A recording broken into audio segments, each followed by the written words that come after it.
शिक्षक दिवस की बहुत बहुत शुभकामनाएं, बहुत बहुत बधाई। मैं विनोद गुलवारिया आपके लिए लेकर आया हूं राजनीति विज्ञान की 70-21-22 के अंदर जारी की गई नई पुस्तक का प्रथम पाठ समकालीन विश्व राजनीति का प्रथम ही पाठ शीत युद्ध का 2। तो मेरे बच्चों, आइए हम अध्ययन करते हैं शीत युद्ध का 2। आज शिक्षक दिवस है, इसलिए मैं शिक्षक दिवस पे एक बात भी कहना चाहता हूँ कि शिक्षक क्या है, शिक्षक की भावनाएं क्या है। ला तेरे बेटे को इंसान बना दूं, दुनिया जिसे सलाम करे इतना बुद्धिमान बना दूं। शिक्षक इन्हीं भावों के साथ कार्य करता है और प्रत्येक विद्यार्थी को वह सफलता की सर्वोत्तम सीढ़ियों के ऊपर पहुंचता हुआ, चढ़ता हुआ देखना चाहता है। मेरे बच्चों, आप लोग जीवन के अंदर अधिक से अधिक सफलताएं प्राप्त करें, इसके लिए मैं लेकर के आया हूं आपके लिए इस अध्याय को इस यूट्यूब के माध्यम से आप तक पहुंचाने का प्रयास कर रहा हूं, ताकि आप लोग जो अपने गुरुजनों से, जो विद्वान गुरुजनों से आप लोग विद्यालय के अंदर सीखें, उस पाठ का दोहरान इस माध्यम से कर सके, मेरे पढ़ाई में इस पाठ के लेसन के माध्यम से कर सके और आप जीवन के अंदर प्रगति के पथ के ऊपर आगे बढ़ सके। तो आइए बच्चों, हम शुरू करते हैं शीत युद्ध का 2, हमारे समकालीन विश्व राजनीति का प्रथम पाठ शीत युद्ध का 2। इस पुस्तक के अंदर जो 9-10 पाठ दिए गए हैं, बिल्कुल एक फिल्म की स्टोरी की तरह, एक हॉलीवुड की फिल्मों की तरह है, जो प्रत्येक कहानी की तरह बनाया गया है कि किसके बाद क्या होगा, किसके बाद क्या होगा। लेकिन एक बात याद रखना जरूरी है मेरे प्रिय बच्चों, इसके अंदर हम कभी आगे बढ़ेंगे, कभी पीछे जाएंगे, क्योंकि जिस तरीके से आगे की स्टोरी बताने के लिए हमें पहले के बारे में जानना पड़ता है, ठीक वैसे ही हमें इसके अंदर भी, इस पाठ के अंदर भी, शीत युद्ध का 2 के अंदर भी हम कभी आगे जाएंगे और कभी पीछे जाएंगे। तो हम शुरू करते हैं शीत युद्ध का 2। शीत युद्ध क्या है, शीत युद्ध कैसे प्रारंभ हुआ, हम इस तक पहुंचने से पहले जानते हैं क्यूबा का मिसाइल संकट। मेरे प्रिय विद्यार्थियों, क्यूबा का मिसाइल संकट क्या था, आपके सवाल आएगा। 2 नंबर का आ सकता है, 3 नंबर का आ सकता है। क्यूबा का मिसाइल संकट क्या था? तो क्यूबा का मिसाइल संकट क्या है कि एक अमेरिकी महाद्वीप के नजदीक, अमेरिकी महाद्वीप के पास छोटा सा एक द्वीपीय देश है जिसका नाम क्यूबा है, और यहाँ पर एक सोवियत संघ है। सोवियत संघ जो कि साम्यवादी शासन व्यवस्था का समर्थन करता है, अमेरिका जो कि पूंजीवादी शासन व्यवस्था का समर्थन करता है।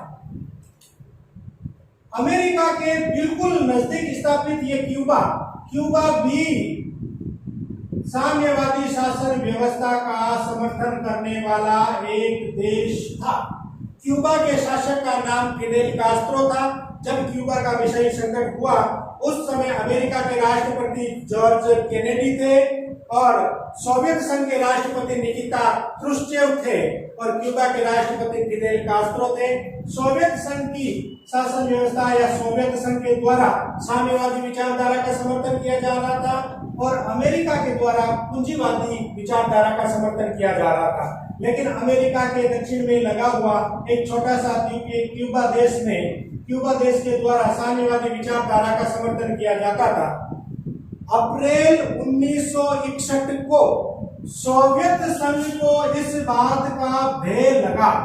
अप्रैल 1961 में सोवियत संघ को इस बात का भय लगा कि जो सोवियत संघ के शासक, क्यूबा के शासक फिडेल कास्ट्रो साम्यवादी शासन व्यवस्था को स्वीकार करते हैं या उसका समर्थन करते हैं, तो अमेरिका के द्वारा कभी भी इस क्यूबा के ऊपर हमला करके यहाँ के शासक का तख्ता पलट किया जा सकता है। ये भय सोवियत संघ को अप्रैल 1961 के अंदर लगा था कि क्यूबा के अंदर साम्यवादी शासन व्यवस्था को मानने वाले शासक फिडेल कास्ट्रो को हटा करके अमेरिका कभी भी यहाँ पर तख्ता पलट कर सकता है और पूंजीवादी विचारधारा की स्थापना कर सकता है। जब उसको इस बात का भय लगा कि पूंजीवादी शासन व्यवस्था की वो स्थापना कर सकते हैं, तो सोवियत संघ ने सन 1962 के अंदर ये निर्णय लिया। 1962 में सोवियत संघ के राष्ट्रपति निकिता क्रुश्चेव ने ये निर्णय लिया कि क्यूबा को सोवियत संघ के एक सैन्य ठिकाने के रूप के अंदर परिवर्तित कर दिया जाए। तब सोवियत संघ ने सन 1962 के अंदर ही इस क्यूबा को एक सैनिक ठिकाने के रूप के अंदर विकसित कर दिया या परिवर्तित कर दिया, वहां पर अपनी सेनाओं को भेज दिया और क्यूबा के अंदर सोवियत संघ ने अपनी मिसाइलों को तैनात कर दिया। जब सोवियत संघ ने अपनी मिसाइलों को वह क्यूबा के अंदर तैनात कर दिया तो अब अमेरिका का अधिकांश क्षेत्र सोवियत संघ के निशाने के ऊपर आ चुका था। सोवियत संघ कभी भी अमेरिका के ऊपर हमला करके उसके बहुत बड़े भूभाग को नुकसान पहुंचा सकता था, अमेरिका को भारी क्षति पहुंचा जा सकता था। लेकिन जब सोवियत संघ ने ऐसा किया तो ठीक इसके 3 हफ्ते के बाद अमेरिका के राष्ट्रपति जॉन केनेडी को इस बात का पता लगा कि सोवियत संघ ने क्यूबा को सैनिक ठिकाने के रूप के अंदर परिवर्तित कर दिया है और अपनी मिसाइलों को वहां पर तैनात कर दिया है। ये 3 हफ्ते के बाद जब अमेरिकी राष्ट्रपति केनेडी को पता लगा तो अमेरिका के राष्ट्रपति केनेडी ने ये आदेश दिया कि सोवियत संघ या तो क्यूबा से अपनी मिसाइलों को हटा ले या क्यूबा के अंदर से जिस तरफ से उसके सैनिक जहाज बेड़े जा रहे हैं उनके रास्ते को परिवर्तित कर दे। अब ये वो स्थिति थी जब संपूर्ण विश्व के अंदर तनाव उत्पन्न हो गया था कि संपूर्ण विश्व को ऐसा लग रहा था कि अब विश्व युद्ध होने वाला है। जब अमेरिका के राष्ट्रपति केनेडी ने सोवियत संघ को यह आदेश दिया कि क्यूबा का वहां से अपनी मिसाइलों को हटा ले या उधर से जाने वाले रास्तों को रोक ले, तब सोवियत संघ के राष्ट्रपति निकिता क्रुश्चेव ने बड़ी ही समझदारी के साथ के अंदर निर्णय लिया और क्यूबा से अपनी मिसाइलों को या तो हटा लिया या क्यूबा की ओर बढ़ने वाले अपने जंगी बेड़ों की गति धीमी कर ली। और जब ऐसा कर लिया गया तो संपूर्ण विश्व ने चैन की सांस ली और इस क्यूबा के मिसाइल संकट को शीतकाल का चरम बिंदु कहा जाता है। शीतकाल का चरम बिंदु यानी वह बिंदु जिससे अधिक बढ़कर के शीत युद्ध का भय या तनाव पूरे विश्व के अंदर कभी नहीं रहा था।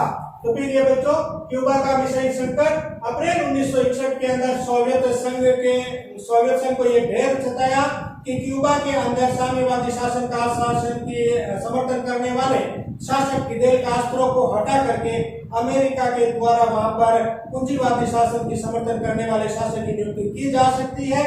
और जब ऐसा उसको डर सताया तब सोवियत संघ ने 1962 के अंदर क्यूबा को एक सैनिक अड्डे के रूप के अंदर विकसित कर दिया।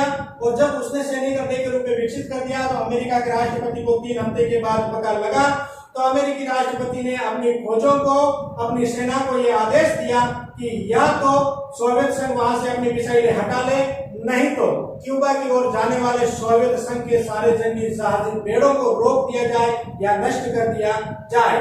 लेकिन सोवियत संघ के राष्ट्रपति निकिता क्रुश्चेव ने इस मामले को बड़े ही समझदारी से लिया और समझदारी से लेकर के क्यूबा से अपनी मिसाइलों को या तो हटा लिया या उस तरफ जाने वाले जंगी जहाज बेड़ों की गति धीमी कर दी।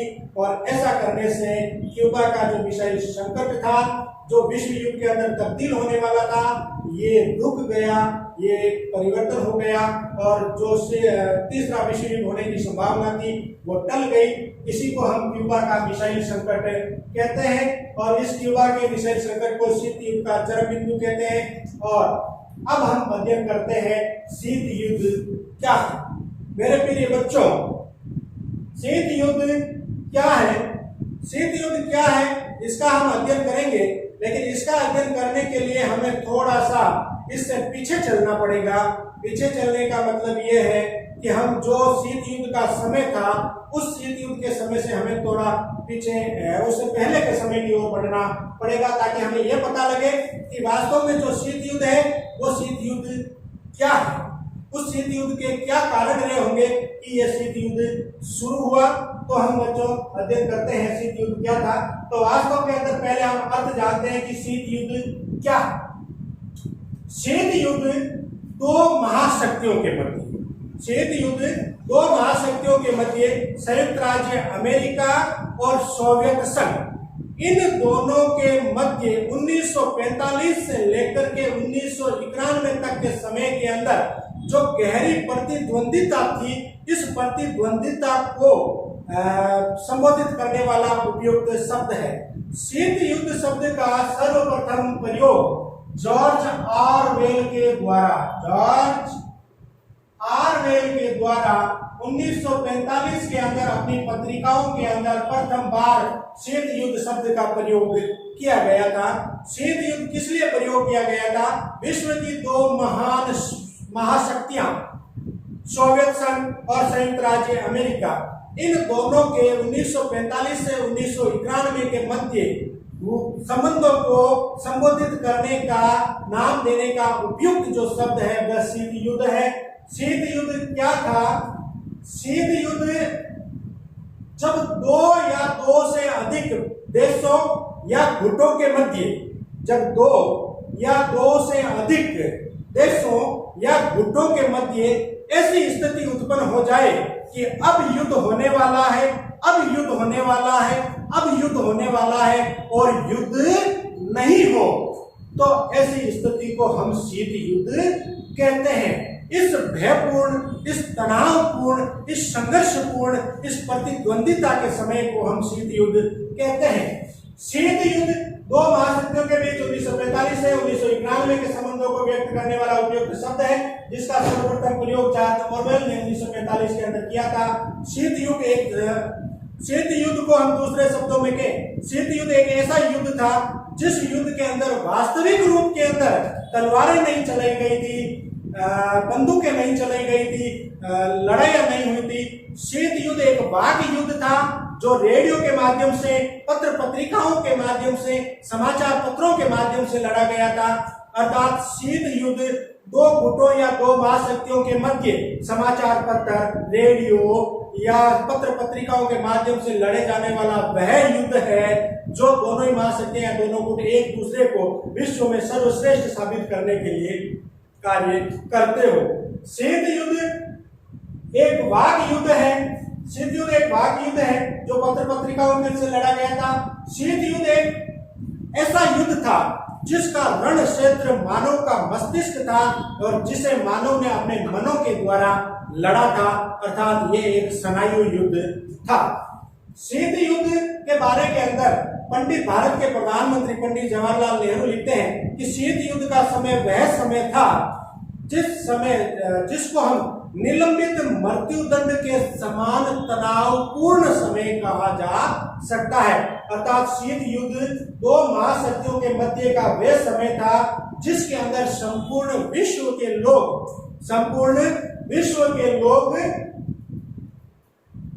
निलंबित मृत्युदंड के समान की अब मृत्युदंड दिया जा सकता है, अब दिया जा सकता है के समान तनाव के अंदर रहने वाली थी।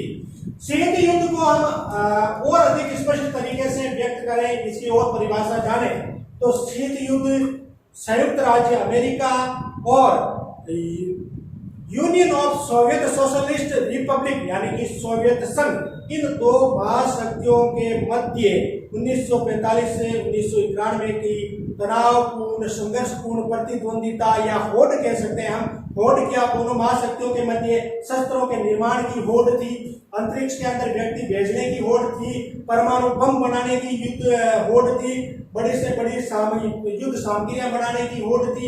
इस होड़ के द्वारा दुनिया को यह बतलाना कि विश्व के अंदर सबसे अधिक शक्तिशाली कौन है, हम इसको शीत युद्ध कहते हैं। शीत युद्ध को हम एक वैचारिक युद्ध भी कह सकते हैं।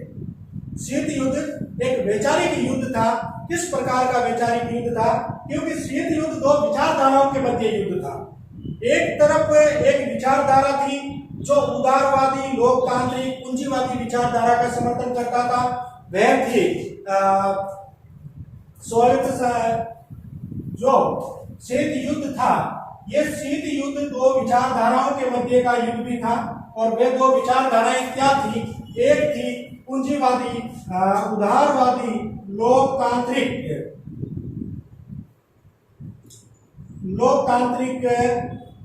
पूंजीवादी विचारधारा, और दूसरी जो विचारधारा थी वह थी साम्यवादी समाजवादी विचारधारा।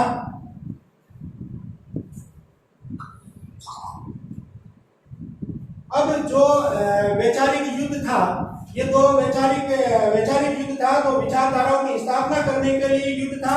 किस विचारधारा की स्थापना करने के लिए था कि अमेरिका के द्वारा दुनिया को यह बताया जा रहा था कि दुनिया के अंदर सर्वश्रेष्ठ कोई विचारधारा है तो वह है पूंजीवादी विचारधारा है, और सोवियत संघ के द्वारा दुनिया को यह बताया जा रहा था कि दुनिया के अंदर सबसे अच्छी कोई विचारधारा है तो वह साम्यवादी समाजवादी विचारधारा है। हम इसको स्पष्ट रूप से यूं समझें कि शीत युद्ध एक वैचारिक युद्ध था। इस युद्ध के द्वारा पूरे विश्व को, दोनों महाशक्तियों के द्वारा पूरे विश्व को सामाजिक, आर्थिक और राजनीतिक जीवन को सहेजने का सबसे बेहतर ढंग कोई हो सकता है तो वह केवल पूंजीवादी विचारधारा ही हो सकती है। यह कहना था अमेरिका का। वहीं दूसरी तरफ सोवियत संघ का भी यही कहना था कि अगर पूरे विश्व को आर्थिक, सामाजिक और राजनीतिक ढंग से सही ढंग से सहेजने और उसको एक प्रक्रियागत तर्क संगत ढंग प्रदान करने का कार्य एक विचारधारा के द्वारा किया जा सकता है, सूत्रबद्ध करने का कार्य एक विचारधारा के द्वारा किया जा सकता है, वह है साम्यवादी समाजवादी विचारधारा। हम समझने का यह प्रयास करें कि वास्तव में साम्यवादी विचारधारा क्या है और पूंजीवादी विचारधारा क्या है। तो पूंजीवादी विचारधारा वह विचारधारा है जो व्यक्ति की स्वतंत्रता का समर्थन करती है, व्यक्ति की स्वतंत्रता का समर्थन करती है और उत्पादन के साधनों के ऊपर राज्य के स्वामित्व को स्वीकार नहीं करती है, अर्थात मूल्य निर्धारण का या मूल्य नियंत्रण का अधिकार स्वयं पूंजीपतियों को या व्यक्तियों को प्रदान करती है, अर्थात उनकी इस कार्य की स्वतंत्रता के अंदर राज्य हस्तक्षेप नहीं करता है। इसको हम उदारवादी लोकतांत्रिक पूंजीवादी विचारधारा कहते हैं। यह संयुक्त राज्य अमेरिका की विचारधारा थी। दूसरी तरफ सोवियत संघ की एक विचारधारा थी जो थी साम्यवादी समाजवादी विचारधारा। उनका मानना यह था कि व्यक्तियों को, राज्य की जनता को, गरीब जनता को शोषण से बचाने के लिए राज्य के द्वारा मूल्य नियंत्रण या उत्पादन के साधनों के ऊपर राज्य का स्वामित्व होना चाहिए। इसलिए ये एक वैचारिक युद्ध भी था।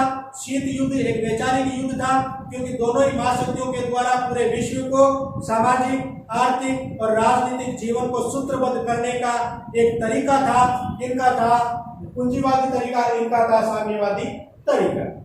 तो फिर ये बच्चों, तो शीत युद्ध क्या था आप लोगों को अच्छी तरीके से पता चल चुका था, लेकिन शीत युद्ध क्यों प्रारंभ हुआ, शीत युद्ध का क्या कारण थे, इसके लिए हमें थोड़ा सा पीछे चलना पड़ेगा कि शीत युद्ध का क्या कारण था।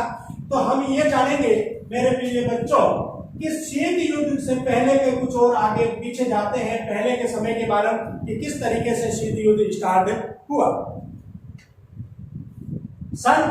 प्रथम विश्व युद्ध सन 1914 से 1918 के मध्य लड़ा गया था।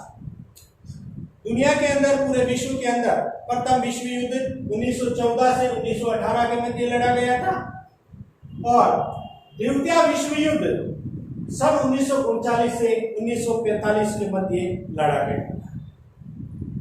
विश्व के अंदर द्वितीय विश्व युद्ध 1939 से 1945 के मध्य लड़ा गया था।